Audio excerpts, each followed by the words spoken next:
at that time of assessment.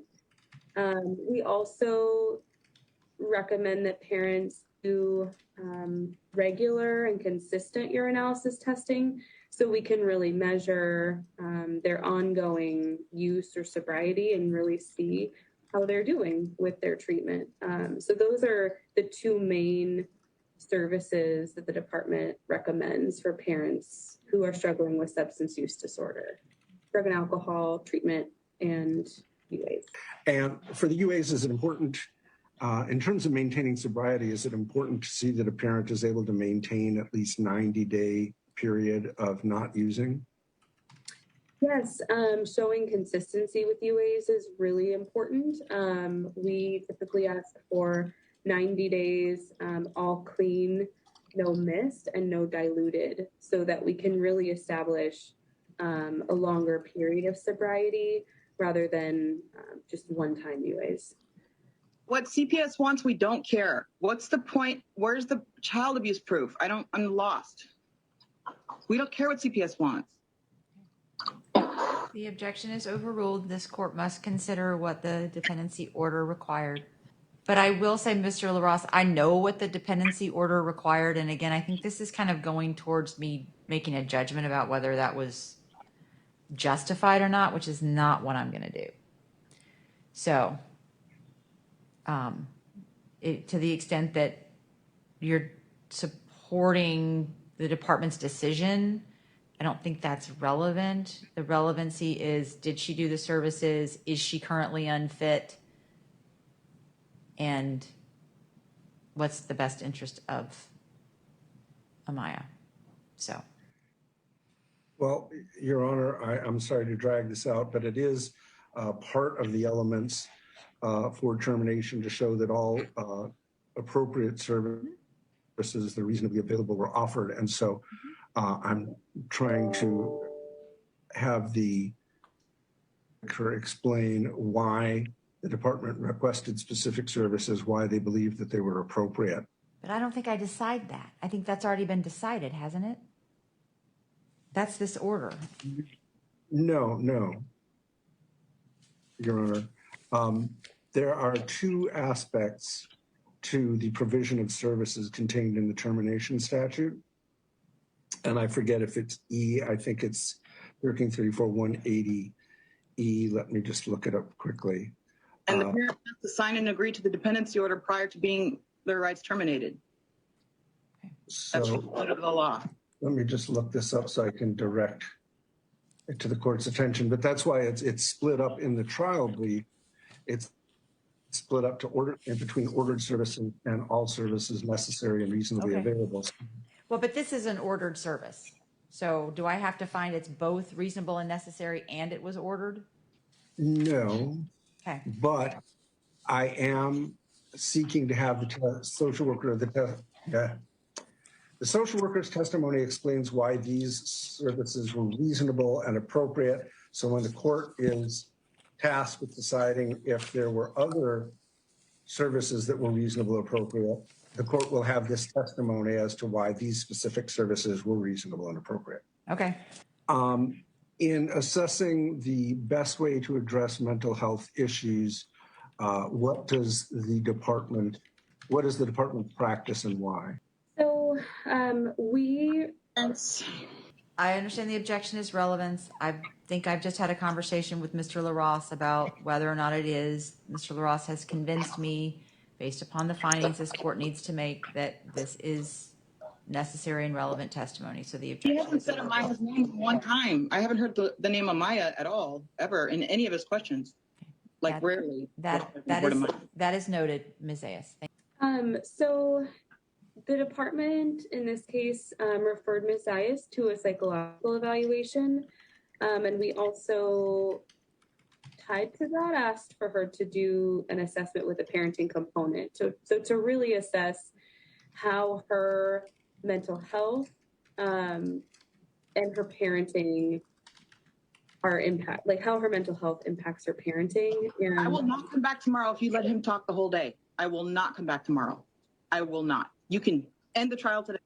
And the reason that we wanted to refer her to that service is based on our observations, our engagement with Ms. Zayas, and we felt like the evaluator could give us some really clear recommendations about what type of mental health services, if any, would benefit Ms. Zayas and help us work with her towards a successful reunification of Amaya. So we did offer and refer a psychological evaluation with parenting component. In assessing whether Ms. Zayas has made progress towards reunification, has the department considered her progress in maintaining sobriety? No. As far as we have not seen demonstrated progress in sobriety. And that progress would be by her participation in treatment and her ability to submit the negative UAs that were ordered? Correct. And now Ms. Zayas has argued that she was able to submit a shorter period of UAs around the time when Anya was born. I believe. What does my P have with child abuse? I'm lost. The objection to relevance is overruled, but I am looking at my notes, Mr. LaRossa, and I do feel like some of this is repetitive from last week. I'm just making an observation. Okay. I did just look back at my notes, and I think we've talked about much of this before.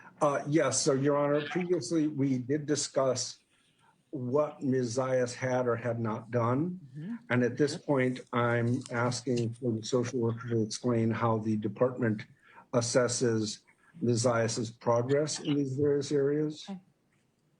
And I will try to be brief, which I am not good at.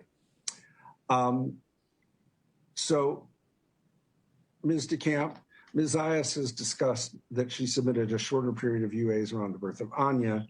Was that long enough to demonstrate an adequate period of sobriety? And in terms of Ms. Zayas establishing her sobriety, is it an important factor in terms of her progress that she had positive UAs during the dependency? I'm sorry, I missed the beginning part of your question, so I want to make sure can you state it one more time? Yes. When you consider whether Ms. Zayas has made progress in establishing sobriety, do you consider the fact that she has had positive UAs during the course of the dependency?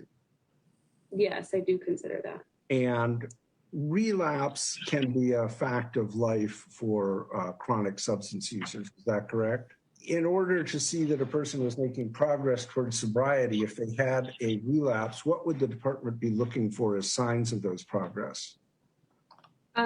Engagement with their substance use provider, engaging in sober support, reaching out to the individual's support team. She's supposed to be answering in reference to me, what I did wrong and how I abused Amaya by not doing services. And she's not. She's generalizing, and that's not what we're asking for here. I mean, it's marginally relevant, Mr. LaRosse, but I am going to ask you to get to Ms. Zayas. Okay. I mean, we've heard lots of testimony along these lines, and so let's get to Ms. Zayas. In regards to Ms. Zayas, and given her positive UAs during the course of the dependency, what would you be looking for in terms of her making progress following those positive results? Is that the engagement with the chemical dependency professional and sober support that you previously referenced? Right. And I think in particular for Ms. Zayas, a challenge that we have faced is her denial of any substance use issue at all. And so I just passed my UA and got a job. So what do you mean? My denial to give you my... So a concern of the department has been the communication we've had with Ms. Zayas about engagement in chemical dependency services is that she denies that there's ever been an issue with chemical dependency, despite our records of positive UAs and recommendations from chemical dependency providers that she engage in services. She continuously states that she does not need it and denies that it's correct. although we have evaluations that recommend treatment, not willing to do it. Also, regarding maintenance of sobriety, do you take into account the fact that Ms. Zayas has missed a lot of UAs during the dependency? Yes, I have also had direct communication. It's not relevant. I refused UAs the entire dependency. So what's this? This is not relevant. The objection to relevance is overruled. I've also had direct communications from Ms. Zayas where she has stated that she has devices to, in order to get clean UAs. Like, she has sent direct messages to me stating that she can do that. So the real struggle in assessing Ms. Zayas' substance use is her refusal to acknowledge it as an issue at all or engage with any providers around that issue. If a person, let me rephrase that. How would participation in treatment as recommended by Zayas' evaluations, how would that be necessary to support prevention of relapse if Ms. Zayas maintains that she doesn't need a treatment? Or would it? She can't. Future, it's not relevant. Again, it's general. Mr. LaRosse, can we be specific about Ms. Zayas? You're asking Ms. DeCamp sort of to speculate about how the I honestly didn't understand your question either. So why don't you rephrase? Given that Ms. Zayas believes that treatment is not necessary, and given that she has had positive UA, would treatment still be helpful in I'm going to talk now since I won't be able to talk at all. helping her overcome? It was my medication. She knows that. So I believe chemical dependency treatment would benefit Ms. Zayas if she would engage in it. I think that she could learn. I will never in eternity. I think How many Black parents do you ask the same question? How many skills to help her, and she hasn't been willing to do so. So I do think it would be helpful if she would engage. When you say willing to help her, that's willing to help her not use in the future. Correct. I want you guys to take a UA, every single one of you. And do you, well, pardon me. Did Ms. Zayas ever tell you that she attempted to participate in treatment, but that she was told that she was not able to participate in treatment if she did not admit that she had a problem? I never did anything for you. Yes, Ms. Zayas has stated that she could not engage in treatment because she doesn't have a substance use issue. That's not why. Have the providers reported that to you? No, I have not been told by a provider that they refuse to work with her. Okay. And Gary did. During the period that Ms. Zayas was pregnant, would that have prevented her from participating in treatment? No, and in fact, Ms. Zayas and I had no correspondence about trying to support Swedish Ballard. I can talk, right? The only time. So now I want to ask about assessing Ms. Zayas' progress in addressing her mental health. What do you look at when assessing Ms. Zayas' progress in addressing her mental health? And I'll sue Julie. So I would look at her engagement with a provider, which the department has struggled to do given her unwillingness to sign releases for her ongoing provider with DHS. But we do have the evaluation from Dr. Teddy, and he did recommend the engagement with a CBT and DBT trained therapist, and specifically that Ms. Zayas be able to acknowledge kind of the limitations and the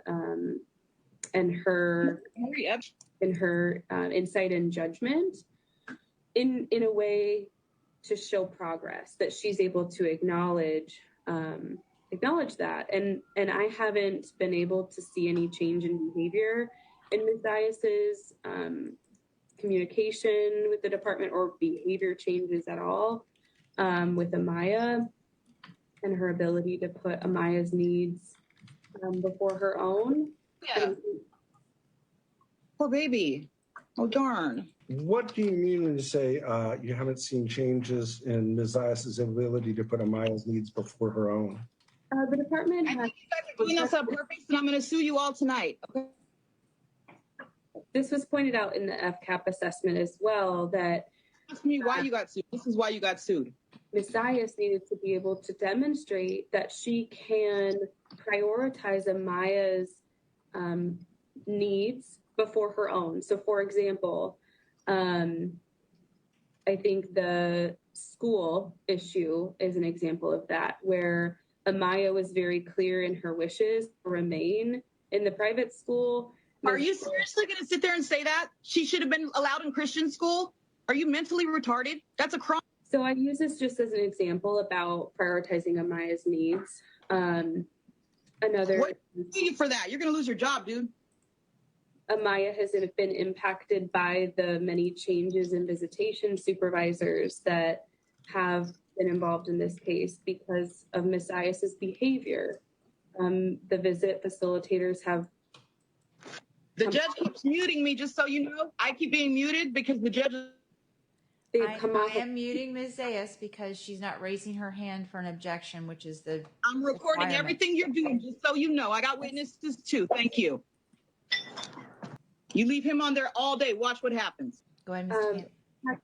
It impacts Amaya with the changes in visit facilitators, which really the visit facilitators no longer willing to work on the case directly relate to Ms. Zayas's behavior and her communications with them being inappropriate and hostile. And so it's really observed. Because they cancel all my visits all the time. I never get any visits. That's why. Tell the truth. Because you take all my visits. You're that these behaviors from Ms. Zayas do directly impact Amaya. And so those are just a couple examples that come to mind. Oh, she's going to hear the truth. She's going to hear this whole thing too. Okay, it's 2:26. We need to take our afternoon recess. Mr. LaRosse, we have got to move this along. And I will observe anymore at all. I will observe that we are repeating a lot of what was said on last week. So, and you've got a bunch of exhibits that you're going to admit. So it is clear to me that your direct is going to take the rest of the afternoon. That is fine. But No, that's not fine. What are you talking about? I am asking you to please focus on what. Then I'm not coming back and end the trial right. Court needs to decide. You can't have trial. But so I'm going to give you the break to try and kind of end the trial now. This. End now. End it now. So, we will have to schedule a time for Ms. DeCamp to come back for Ms. Cowan's questioning. No. For cross-examination by Ms. Zayas. You can have trial without my approval. I'm going to let you figure out that as well. Without my approval. So. That's a crime to talk about me without my approval. You can't do that. You need to end the trial now. I'm not going to end the trial because I am not. You need to end the trial because I'm not going to be here for the rest of the day, so you need to end it. You're correct. Let it go. Ms. Zayas is welcome to be here, or she cannot be here. Whatever she you wants. Can't talk about me or my child. I don't give you permission to talk about my child. You don't have permission to talk about my child. So we will be at recess until 2:45. Thank you. You're getting sued at 2:45. What you mean? Oh, sorry. Can we just check and see if Ms. Zayas is here? Don't worry about where I'm at, dude. Don't worry about me, okay? Don't worry about me, because you just got sued, okay? It's already been mailed. Done. Finito. Gone. See you later. Say bye to your job, buddy. Ms. Zayas is present, and she has her camera off, which is fine. Okay, so... Make sure, because he knows he's going to talk the whole time, and you're going to let him talk the whole time, and you think it's funny because you're trying to get a reaction out of me because you favor black people because you're a weirdo. That's really what it is. You guys are all racist. Ms. DeCamp, so you said that when the mother would lose visit supervisors, that it would have impacts on Amaya. And I wasn't sure, were you meaning lost visits or the behavior she was observing? Or Relevance. Okay. I haven't heard the whole question. I'll rule on relevance after I hear the rest of the question. It doesn't. I'll repeat the question. Before we took a break, you testified that there were impacts on Relevance. I'm just going to keep doing that. Of Ms. Zayas losing her Relevance. visit supervisors. Relevance. Could you explain what those impacts were? Relevance. Okay, Ms. Zayas. No, I win. I'm going to have to. I can't do anything other than mute you, and we can't. No, you better. You need to mute him. That's what you need to do. So if you don't stop, you're doing this on purpose. You think it's funny. I'm going to have to exclude you from the Zoom. No. If you exclude me from this court hearing, then the court hearing has to end. And then I will let you know when it is your turn to talk. No. It has to end now. Like, it has to end now. All right, hang on just a second. I said that. Hang on just on the a record. second. I'm hearing this court has to end now. It has to end now. Your Honor, if we could just mute her, then she could. Mr. LaRosse, I can only mute her. I can't completely keep her on mute all the time. I have to constantly mute her, which makes it impossiable for me to take notes. Yeah. So why don't we just end the whole court date then? Because I'm not listening to you talk. Hang on. No, just end the whole court date. You got to kick me out the court date. Oh, how dare you do that for my trial? Oh my, can't do that for my trial. It's my trial. You can't kick me out the court. Crunch. Oh darn, yeah. Without me, you have no freaking trial. So what are you gonna do now? Oh darn. Court can't do any perjury. Oh darn. So just end the court date. We're done. I'm gonna take another 5 minutes so that I can make an appropriate record. We're done. You have to kick me off. To shut me up, you have to kick me off. So just go ahead and do that. So, and then we'll be at recess for 5 minutes. Thank you. No, we'll end the court now. Okay, we're gonna go back on the record. All right, Ms. Zayas, can you turn on your camera, please? All right, Ms. Zayas has not turned her camera on. We're suing everybody. Fuck that shit. They're fucking weirdos. Okay. Are you going to turn your camera on, Miss Zayas? Fucking sick as fuck. They enjoy this shit. They enjoy it. They like it. That's sick. They enjoy watching parents suffer like real retards. All right. So here's what we're going to do. The court is going to mute everyone except for the people talking. You can't hear me. Okay. We're going to try this, and I need to make a record, and then we're going to try what I'm going to deem the least restrictive alternative. I'm reading, I reviewed the case State versus Chappell, Chapple, 145 Washington 2nd, 310. It is a Supreme Court decision. It is a criminal case, and I will observe that a criminal defendant's rights to be present are different than a parent's right to be present, but I'm going to treat them as the same for purposes of my analysis because Ms. Zayas' right to be present is cherished and important in this case, and I need to treat it as cherished as if she were a criminal defendant, and I'm going to do that. I'm going to apply that standard. The Chapel case deals with a disruptive person and sets out the standard that the court must apply. The court is required to warn the litigant before doing anything approaching removal or restricting that person's ability to participate in proceedings. I think I've given multiple warnings to Ms. Zayas, and I have already tried the less restrictive alternative of simply muting her upon interruption, but that is unsustainable for the court to continue to do that. The court is the finder of fact here. The court has to be able to pay attention to the testimony and take notes and be able to as best as I can, concentrate on 1 or 2 or 3 things and not 10, and certainly not containing disruptive interruptions beyond objections. Some of her objections have been appropriate, but many of them are interruptions. We did attempt to cure that by the court asked Ms. Zayas to raise her hand before an objection, and that only happened a couple of times. So that has not worked. I am required to warn her that her conduct could result in her removal from the proceedings, and I do not want to do that. I do not want to remove her, and so this is the next less restrictive alternative that the court is going to try. Don't know if it's going to work, but we're going to try it, and that is that there's a setting that we can mute everyone, and then only unmute the people who are to be speaking. I do need to be able to allow parties to object. So Ms. Cowan, if you have an objection, I'm going to ask that you raise your hand and I will call on you. Ms. Zayas, if you have an objection, then I'm going to ask that you raise your hand and I will call on you. We will apply this procedure until Ms. Zayas is willing to assure the court that she will not interrupt proceedings, that she will make objections. Like when we started this trial, we went through several days of trial and it worked just fine.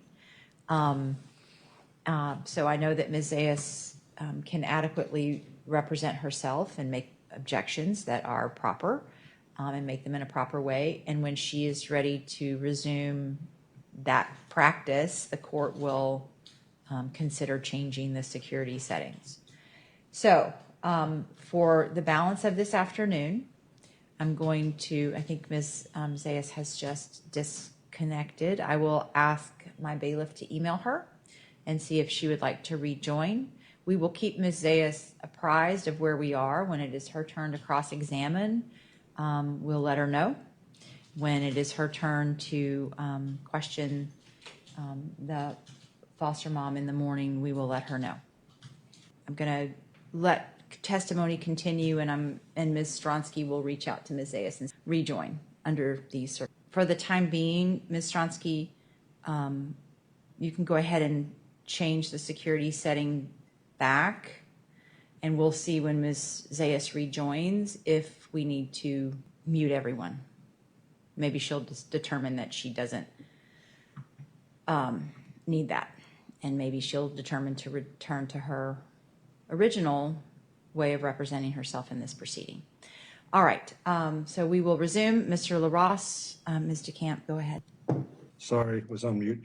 Before we resume, I did want to note one thing for the record, which is that I'm not 100% sure how much of what Ms. Zayas was saying over the break or when the court resumed was captured on the record, but it did appear that none she of was it. speaking. When we went off the record, we went off the record, and that means I was not listening and we were not on the record. Okay. Thank you. When we returned on the record and the court started speaking, there was an outburst by Ms. Zayas in which she was speaking to Anya. And so I would like the record to reflect that she was engaging in those behaviors in the presence of that baby, because she was speaking to Anya while she was making her declarations to the court. Okay.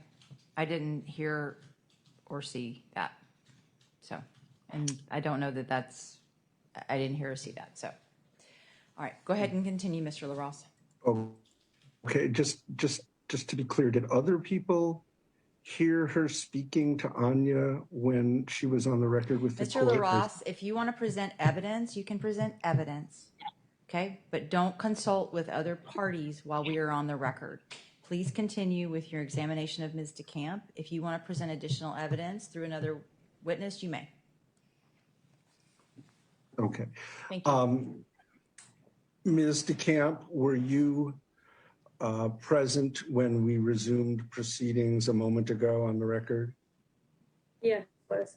And did you hear the statements that were being made by Ms. Zayas when the court was trying to address the issue of her continued participation? Yes, I did. And was she, while making those statements, was she addressing the baby Anya? Yes. At one point it did appear she was talking to Anya. And the mother's, Ms. Zayas's video is not on, is that correct? Correct. So we were only relying on what was being stated verbally via the audio. Yes. Okay, thank you. I have a few more questions. One is, you were referring to the impacts on Amaya of Ms. Zayas losing visit supervisors due to her behaviors. Can you specify what those impacts were? Yes. So Amaya spent a lot of time with the visit facilitators. They were responsible for picking her up from the foster home, taking her to the visit, and either supervising or monitoring those visits. So Amaya spent a significant amount of time with those individuals and formed connections with them. It was disruptive for Amaya for those people to suddenly be gone. And so that's what I was referring to when I meant changes in visit facilitators. Okay. And as a result of the changes in visit facilitators or the loss of visit facilitators, were there periods where there was no one to supervise the visits? Yes, there were struggles with securing contracted visitation providers, but as I stated in my testimony previously, we came up with temporary visitation plans for social workers within the department to cover as much as possible during that time to avoid missed visits. And was the department able to cover all of the visits for which there were not contracted providers? I would say the vast majority. There were occasional ones where we had no one available.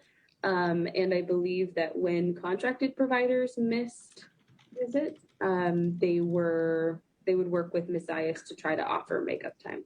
So would it be accurate to say that as a result of her behaviors and the loss of contracted visitation supervisors that Amaya did miss visits with her mother? Yes, I do believe so.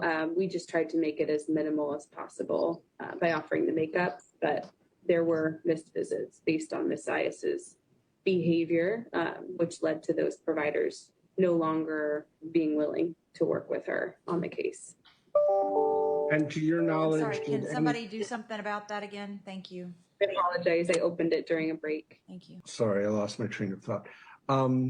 To your knowledge, did any of the disruptive behaviors that resulted in loss of contracted visitation supervisors take place in front of Amaya? I don't recall, to be honest. I think most of the communication with the providers dropping the contract happened outside of visits, the formal returning of the referrals, but I do know that Amaya witnessed Ms. Zayas and visit facilitators have conversations that Amaya probably shouldn't have observed, just Ms. Zayas becoming escalated and that happening in front of Amaya. But the formal return of referrals happened typically in email or communications from the providers away from Amaya. Okay. And do you have a rough estimate of how many contracted visitation supervisors returned a contract and refused to supervise based on Ms. Zayas's behaviors? I believe 3, 2 for sure. And the most recent one, Ms. Davis, dropped and then came back, is my understanding, and then dropped again after Ms. Zayas indicated that she had fired her and no longer was willing to have her facilitate visits. Going back to something you testified to last week, you testified regarding the mother's reported diagnosis of PTSD. You said you weren't aware of that. Is that correct? Correct.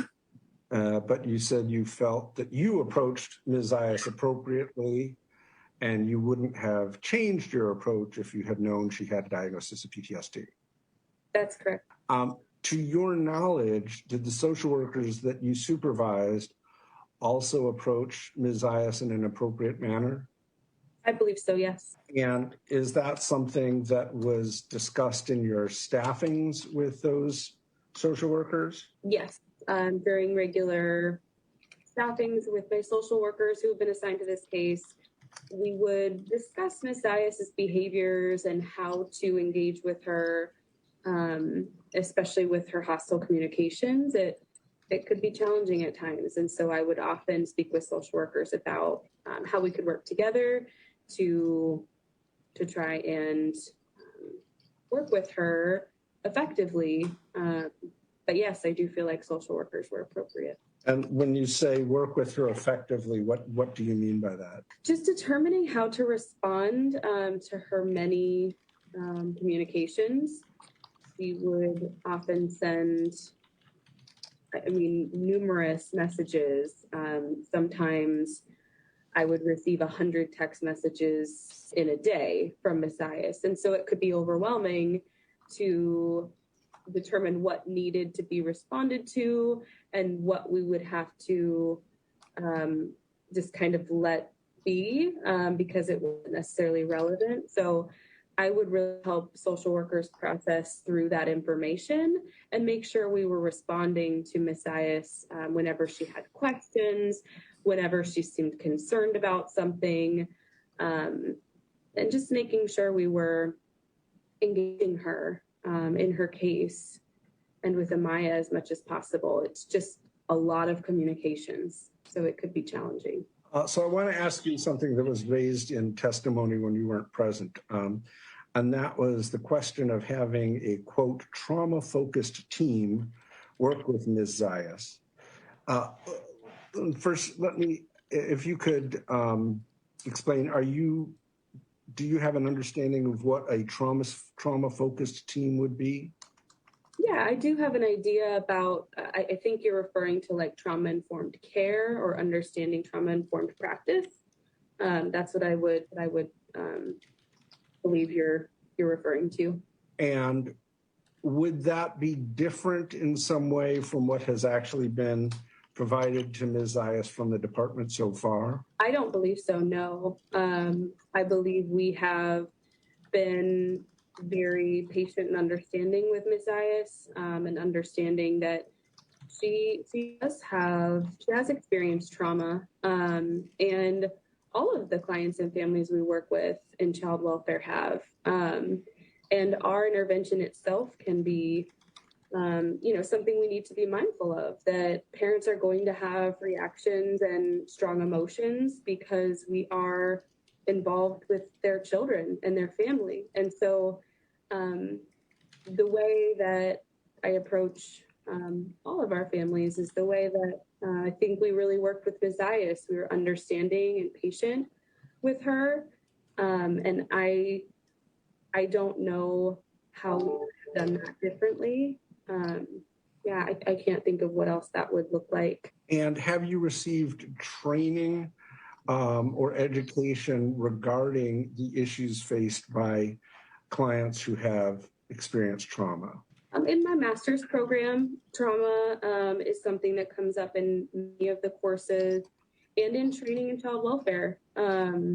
We are working with families who have experienced trauma, child abuse and neglect. And so, yes, I have. Okay. If someone were to say that Ms. Zayas should be approached with a trauma-focused approach by the department, would that change anything? Would that cause the department to adjust what it has done so far? I don't believe so, no. I think it would be helpful for us to speak with her therapist, but she's not allowed us to do so. And like I stated, I don't think that that would impact the way that we have been approaching Ms. Zayas. I think that we have approached her in an appropriate way and really tried to engage her in her case and her case goals, which is reunification. I've really, personally, I've tried to talk to her in many different ways to try and partner with her. So I believe that we have been thoughtful about that engagement. And can you explain when you say many different ways, what sort of ways have you tried? I've met with her in person. I've talked with her many times on the phone, emails and text, all of those ways. Okay. So I want to now talk with you about the communications that you have been involved in with Ms. Zayas, and I will not try to cover every single one.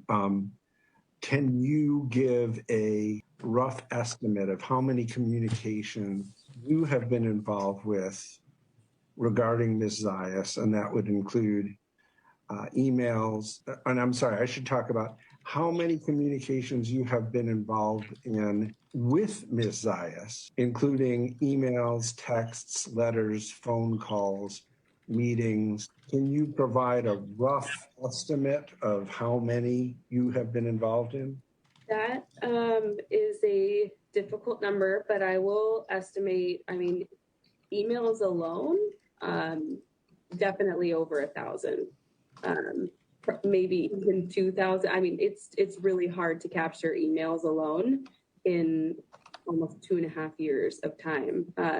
It's many.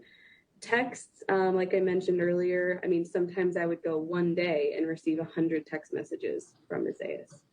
So it's hundreds of text communications. I don't know if that adequately answered your question. It's been a lot of communication. It just depends on which kind specifically you want to know. How about phone calls? There was a period of time when Ms. Zayas and I spoke on the phone, sometimes multiple times a day. Other times maybe 2 or 3 times a week.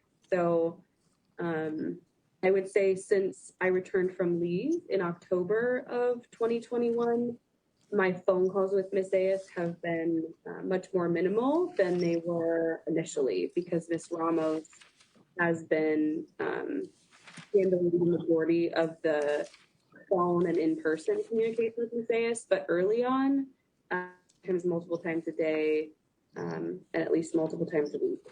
And then in the meetings that you have had with her, you referenced in-person meetings. Do you know how many of those you've been involved in?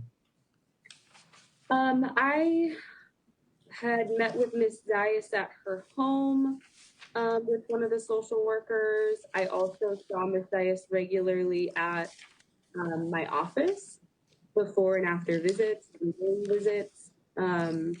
Again, most of that communication was prior to my leave, which began early July of 2021. So at least monthly, several months, it was more than once. And let me ask you, in terms of the amount of communication that you had with Ms. Zayas versus texts, how would that compare to the amount of text communication you would have with the average parent on your caseload or that you were supervising? I would say on an average case, I don't communicate with parents because the citing social worker does. So but for cases where the parent does reach out to me for some reason, it would be pretty rare. And this level of communication is not the norm of what I experience as a supervisor or a social worker. Not the norm, meaning it is greater than? It is much greater than. It is very extreme. Have you had other cases in which you've had this level of communication with a parent? I have had one other case with communication this way. But in both, I would say, are the very extreme compared to the many other cases I supervise. As I said, right now I have 40 And that's supervising, and I do not receive communications from the parents on those cases. It's very rare. Okay. Is very unusual. Okay. So now I want to ask you. Oh, I'm sorry. I should follow up. So you were saying first we started talking about text, and you said that was greatly larger than the normal. Is that also true for the amount of email communication you had with Ms. Zayas? Yes. Is it also true regarding the amount of phone communication you had with Ms. Zayas? Yes. So now I want to ask you something about service letters, and unfortunately, I'm going to have to call these up on the screen via share first look, and we're going to go through a lot of exhibits. So I'll make an attempt to do this as expeditiously as possible. Pardon me one moment where I share exhibit 119. And I'm going to show you this document. The top is dated from Ms. Zayas to yourself, May 18th. And this is a 6-page document. Do you recognize this document? Yes, that's a service letter for Ms. Zayas. And can you explain what a service letter is? Yeah, in service letters, we outline the parent court-ordered services and recommended services, how to engage in them, and also explain why each service is necessary. It also provides information on who the social worker and supervisor are, how to contact us, and just really kind of outlining what is needed to occur on the case to achieve reunification. And per department policy, is that service letter supposed to be communicated with the parent at certain intervals? We typically send them monthly. Okay. And is this a true and accurate copy of the service letter that you sent to Ms. Zayas, as well as the email to which it was attached and her response?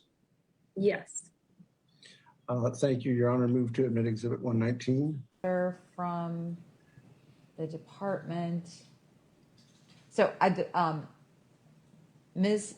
Zayas today at 11:14 a.m. sent an email to everyone. You all have it. And the court takes this as an objection to hearsay for the documents that are emails. And so I'm just going to make a record about that since she's not here. She did file an objection to hearsay. So the letter from the department is not hearsay because it's not offering assertions that are offered for their truth. It's simply notifying Ms. Zayas of what is in a court order. The email from Ms. DeCamp, likewise, really is a notice. It is not, and to the extent that there is a hearsay in there, such as Jamal would like to meet with you, the court will not receive that evidence for its truth, but just for the purpose of the department proving that they sent this service letter to Ms. Zayas by email. The statements from Ms. Zayas are statements of a party opponent, and so they are not hearsay. So with that record, the court will admit Exhibit 119. Thank you. The next exhibit I would like to show you is Exhibit 120. Do you recognize this document? Yes, it's another service letter. And is this service letter dated June 15th, 2021? Yes. And is this service letter has an address on it? Did you mail this to Ms. Zayas? I believe so. I would often mail and email them to Ms. Zayas. Okay. Was there, would you always mail them? I would always email, and if it was in the case file, not attached to an email, it was because I mailed it. So yes, I mailed them to Ms. Zayas and emailed them to her, which is why her address is on it. Okay. Your Honor, move to admit Exhibit 120. Exhibit 120 is merely a service letter for the reasons the court announced on the previous service letter 119. This is not hearsay. The court will admit 120. Thank you.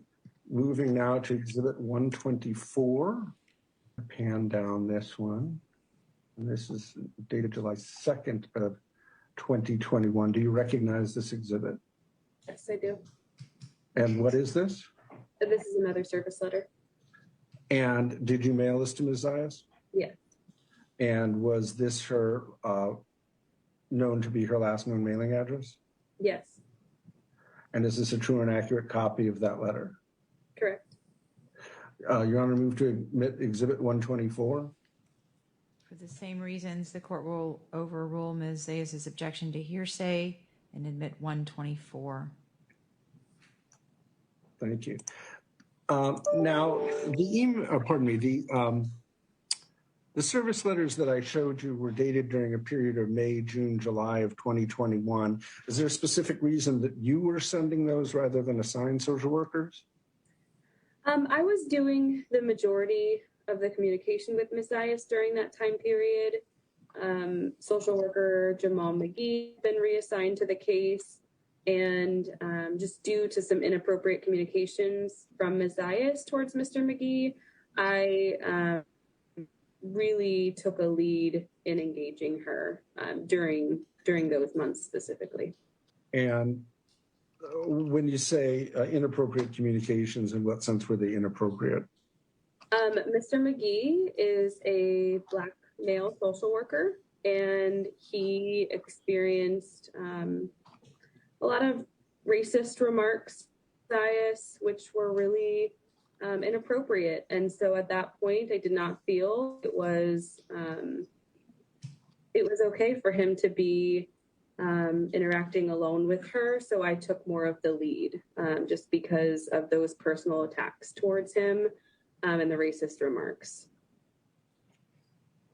Now, aside from these letters, there were times when other social workers had the responsibility of sending these letters. Is that correct? Correct. Mr. McGee and Ms. Plager also sent regular service letters, and Ms. Ramos has continued to do so. And you say that Mr. McGee and Ms. Plager sent those similar service letters.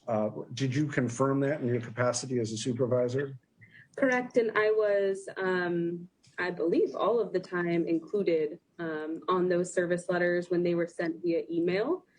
I was really on all email correspondence between the social workers I supervised and Ms. Zayas. They may have sent it via mail as well, but I was at least on the email communications. In my supervision meetings with them, they had confirmed sending regular service letters. Okay. At this point, I'm going to ask you about a lot of emails. So first, I will direct your attention to Exhibit 89. And again, I'm going to make no effort to show you every email that you were included on, but I would like to have you discuss some of them. So this is an email from Ms. Zayas dated October 13, 2020. And I'm going to pan down this.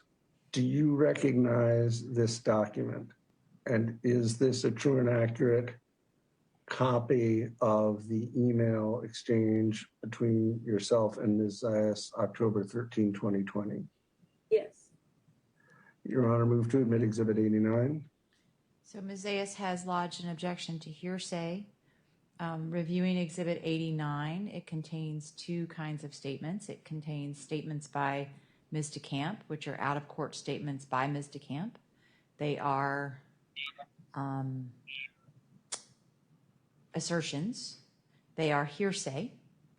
The court will not consider them in this exhibit. However, the court will only consider them for the context that they offer in Ms. Zayas' statements, which are statements of a party opponent. So to the extent that Ms. DeCamp makes hearsay statements in this email, they are going to be considered by the court only for context for Ms. Zayas' response. So with that limitation, 89 will be admitted. Okay, thank you. Moving now to Exhibit 90, dated Tuesday, October 13, 2020. You recognize this document. And this is this a true and accurate copy of the email exchange as documented here between you and Ms. Zayas on October 13 of 2020, and with one from October 12 of 2020? Your Honor, move to admit Exhibit 90. Exhibit 90 contains out-of-court statements by Ms. DeCamp and out-of-court statements by Ms. Zayas. The out-of-court statements by Ms. Zayas are statements of a party opponent, therefore not hearsay and are admissible. The statements by Ms. DeCamp, to the extent that any of them are assertions offered for their truth, the court will not consider them for their truth, but will consider them only for context of Ms. Zayas' responses. Exhibit 90 will be admitted. Moving next to Exhibit, I'm sorry, one moment, I made a mistake here. Exhibit 92, starting with email from Ms. Zayas, October 23rd, 2020. I'll pan down this. Is this a true and accurate copy of the email exchanges between you and Ms. Zayas, including a copy of a letter she sent purported to be from Jacob Christ, MD? Your Honor, move to admit Exhibit 92. So Am I going to get to talk today? Ms. Zayas has objected to hearsay for this No. exhibit. Am I going to get to talk today? No. Am I going to get to ask her any questions today? We're not going to get to cross-examination What? today Why not? because we have so many exhibits that Mr. LaRosse is offering. But tomorrow she's not going to be here. No. Don't start that with me. Don't start that with me. I'm glad I'm. So Ms. Zayas has objected to hearsay. Mr. LaRosse, what portions of this are you offering? Because there is, I mean, the out-of-court statement by Dr. Christ is hearsay. Are you offering that? I'm offering this as a submission of the mother. And yes, I am offering this because it's the mother's explanation. So she's adopting Dr. Christ? She's adopting Dr. Christ's representation. All right. And then the remainder of it falls under the court's prior rulings, except that in this case, there's really not that much from Ms. DeCamp, except on page 1 here, where she reports the stop recommendations. And I would not ask that these be considered for the truth of the matter asserted, but for the context of Ms. Zayas' response to being informed of these purported statements. Ms. Zayas, do you have any other record you'd like to make with respect to 92? You have a standing record of hearsay objections to these emails that I received from you. Do you have any further objection to 92? And there's no response from Ms. Zayas. So 92 will be admitted. Again, the court will only consider the statements of Ms. DeCamp for context, will not consider them for their truth. I am responding. Hello. Oh, okay. Can you hear me? Now you keep muting me. What are you talking about? Now I can hear you. Go ahead, Ms. Zayas. All the time. You don't give me a chance to turn on my mic at all. All right, I'm ready for your record on 92. No, you're a criminal. You're a criminal. You're outing me of my own trial. You're muting me from my own trial, the entire trial. You're going to jail. Would you like to make any additional record with respect to Exhibit 92? No, 55 fucking times. Okay, so Exhibit 92 will be admitted. So what is the point of me saying no? So I cannot wait. I cannot wait. This she's done. She's finished. Her job is done. Her job is gone. So the next exhibit is Exhibit 93. Why haven't we went through any of my exhibits yet? Why haven't we went through any of my exhibits yet? We will go through your exhibits when it's your turn. When it's your turn, Ms. Zayas. Is Is this a 10-day trial? Is this a 10-day trial? It's going to be. Because from what I heard, it's only 2 more days. No, we're So you're not. going to give me 10 more days? You're going to give me 5 more days, just like he got 5 days of talking the whole time? That's what you're going to give me. You're going to give me. The court will give Ms. Zayas plenty of time to put on her case. Go ahead, Mr. LaRosse. And I'd just like to ask if the court would Well, you already got sued, so it don't matter. All of you. let the record reflect, because it would not be reflected in a transcript, that the mother was making the prior statements in extremely upset and hostile manner. You should see the screen to my monitor right now. Please go ahead, Mr. LaRosse. Ms. DeCamp, were you able to hear the statements that Ms. Zayas was just making to the court? She was sued just now. Can you characterize the demeanor in which she made those statements? I'm so sober, it's sickening. I'm sober. I'm sober. Ha, ha, ha, ha. Calm, angry. How would you describe them? I would describe them as angry, hostile, frustrated. Okay. Because you're a liar. Because you're a liar. Because you're a liar. Sorry, one moment. You're a child. You and. So let's see now. Exhibit 93. I think we were on Exhibit 93. So, email dated October 29, 2020. Okay, so this trial's going to take. I'm going to have 5 days to do this, right? I can talk. Ms. Zayas? Right? Ms. Zayas? No. I'm going Now, to tell mute me you now, Tell but me I'm now. going to I'm tell leaving. you Tell me now. that you will have as much time to put No. on your case as you I need. know I asked for 5 days. I want 5 days. I don't care. I want to hear you say I get 5 days. If you need 5 days, No, I you want to can hear have you 5 say days. it right now. I want to hear you say it right now. If you need 5 days, the court will give you 5 I'm leaving days. after this. Just tell me. No. This trial's going to go till next Wednesday. Right? Next Wednesday, right? And I'm going to be able to question Brittany for 2 days, Julie for 2 days, and every other fucking loser in that place for 2 days, right? Right? Racist. That's what you are, racist. Ms. DeCamp, would it be accurate to characterize the statements that were just made by Ms. Zayas on the record as yelling? Yes. Oh my God, she's yelling. Somebody call Cairo. Nobody gives a fuck. Returning now to Exhibit 93. This will be your last exhibit. You ain't got a job tomorrow. I will start again at the top, working down. I filed a writ of mandamus. You know. So we're going to switch the security setting back. So give us just a minute. So what? I'll still email them. All right, go ahead, Mr. LaRosse. Thank you. Ma'am, do you recognize Exhibit 93? Yes. And is this a true and accurate copy of email exchange between you and Ms. Zayas, October 29, 2020? Yes, and the previously assigned social worker, Emily Blake. Thank you. Move to admit Exhibit 93. Okay, Ms. Zayas has disconnected, but she has a standing objection to hearsay for all emails. The court will admit the statements of Ms. Zayas that are in this email to the extent that there are hearsay statements of Ms. Pledger and Ms. DeCamp in this email. The court will not consider them for their truth, but will consider them only for context of Ms. Zayas's responses, and 93 will be admitted. Thank you. Moving now to Exhibit 95, starting with the email November 7, 2020. Do you recognize this exhibit? Yes, I do.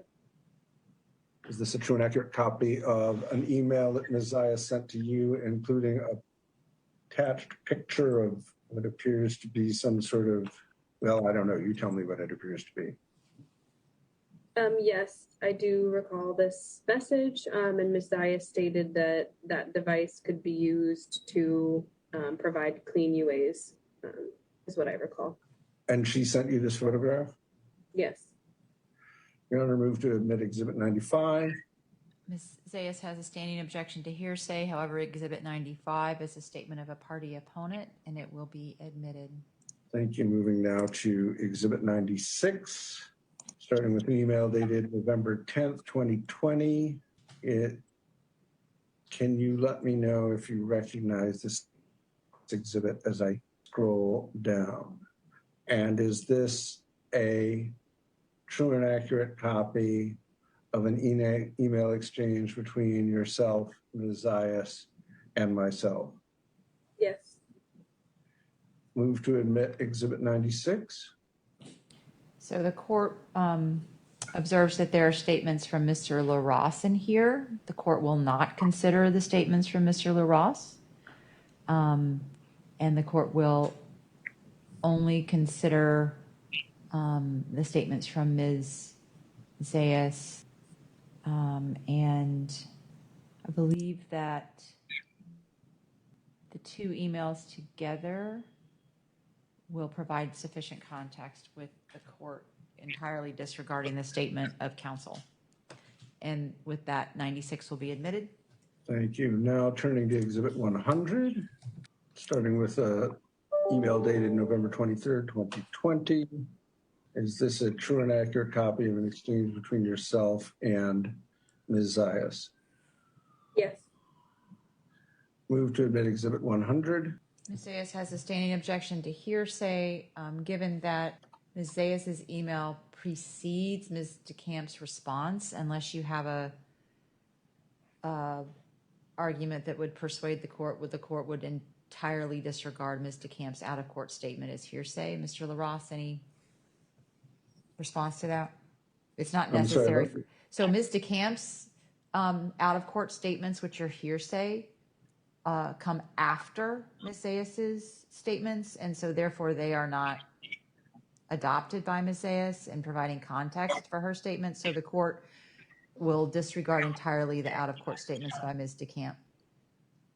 And Your Honor, I would ask that the court not disregard the statements by Ms. DeCamp insofar as these are offered not for the truth of the matter asserted, but for notice, that is advising her or attempting to make efforts to engage Ms. Zayas in services and responding to Ms. Zayas' assertions about services. So this is her response to Ms. Zayas' statements, and it's a necessary part of the department's efforts to engage the mother in services. All right, the court will admit it for that purpose. 100 will be admitted. Thank you.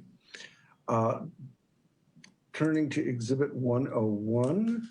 So I know the court disfavors statements from counsel, but Ms. Zayas was not represented at that time. So let me ask Ms.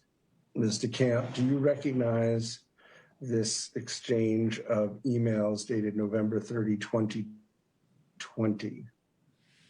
Yes. And were you included on these emails with Ms. Zayas? Yes, I was. And is this a true and accurate copy of the exchanges that included yourself and Ms. Zayas and myself and also later Ms. Pleger? Pardon me, let me see if that's true. Ms. Pleger and Ms. Hopfoff on November 30, 2020. Yeah, that's correct. Your Honor, move to admit Exhibit 101. And are you offering your statements for the same purpose of notice and engagement? Yes, exactly, Your Honor. So Ms. Zayas has a standing objection to hearsay for all emails. Court finds that the statements made by Ms. Zayas are statements of a party opponent. The statements made by Mr. LaRosse are not offered for their truth. The court will not consider them for their truth, but only for the purpose of notice to Ms. Zayas and engagement. So 101 will be admitted for those purposes. Thank you. Moving now to Exhibit 102. And this starts with an email dated December 16th of 2020. And I'll pan down. Do you recognize this exhibit? Yes. And is this a true and accurate copy of email communications involving yourself, Ms. Zayas, and Ms. Pleger? Yes.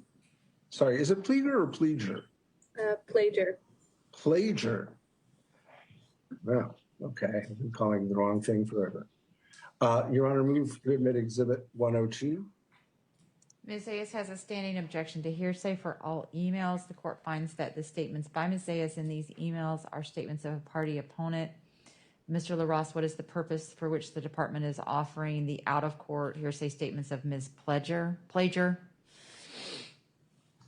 Yes, again, as with the prior emails, these are not offered for the truth of the matter asserted, but for notice and to Ms. Zayas and as evidence of the department's attempt to engage her in services. They will be admitted for that limited purpose. The court will not consider them for their truth. 102 is admitted. Thank you. Moving now to Exhibit 103. And this starts with an email dated December 17th of 2020. Do you recognize this exhibit? Yes. And is this a true and accurate copy of emails involving participants, yourself, Ms. Plager, Ms. Zayas, and myself? Yes, that's correct. And these were specifically in regards to attempting to engage her in the recommendations of her psychological evaluation? Yes. Move to admit Exhibit 103, again with the qualification that any out-of-court statements by anyone other than Ms. Zayas are not being offered for the truth of the matter asserted, but as notice to Ms. Zayas and an attempt to engage her in services. Ms. Zayas has a standing objection to hearsay for all emails. The court finds that the statements by Ms. Zayas within this email are statements of a party opponent, and they are therefore not hearsay. Court will admit the out-of-court statements by other parties for the purpose announced by Mr. LaRosse, and only for that purpose 103 is admitted.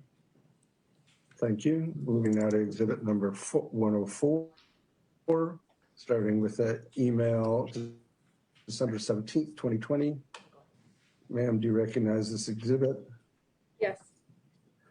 And is this a true and accurate copy of email exchange dated December 17th, 2020, but involving Ms. Plager, yourself, myself, and Ms. Zayas? Yes. Your Honor, move to admit Exhibit 104 with the statements of anyone other than Ms. Zayas being offered not for the truth of the matter asserted, but as notice to Ms. Zayas and as evidence of the department's attempts to engage Ms. Zayas in services. Ms. Zayas has a standing objection to hearsay for all emails. Exhibit 104 contains no statements of Ms. Zayas. So to the extent that this exhibit has notice to Ms. Zayas by virtue of having her email on here of the requirements the department had of her, the court will admit it for that purpose only. Okay, thank you. Moving now to Exhibit 106. Email dated December 31st, 2020, or starting with that email. Mr. Camp, do you recognize this document? Yeah. And is this a true and accurate copy of an email exchange dated December 31st, 2020 between yourself, Ms. Zayas, and Ms. Plager? Yes. Move to admit Exhibit 106 with the reservation that the statements contained by the email from Ms. Plager are admitted not for the truth of the matter asserted, but to show notice to Ms. Zayas in an attempt to engage her in services. Ms. Zayas has a standing objection to hearsay for all emails. The court finds that the statements by Ms. Zayas in this email are statements of a party opponent and not hearsay, and will admit the email, will not consider the statements, out-of-court statements by others for their truth, but for notice. 106 is admitted. Give me just 1 second, counsel. Okay. All right, thank you, counsel. We have a sentencing, and so we're going to keep going until the defendant gets here. So. Okay. All right. Moving then to Exhibit 110, starting with an email dated January 19, 2021. We'll move down this.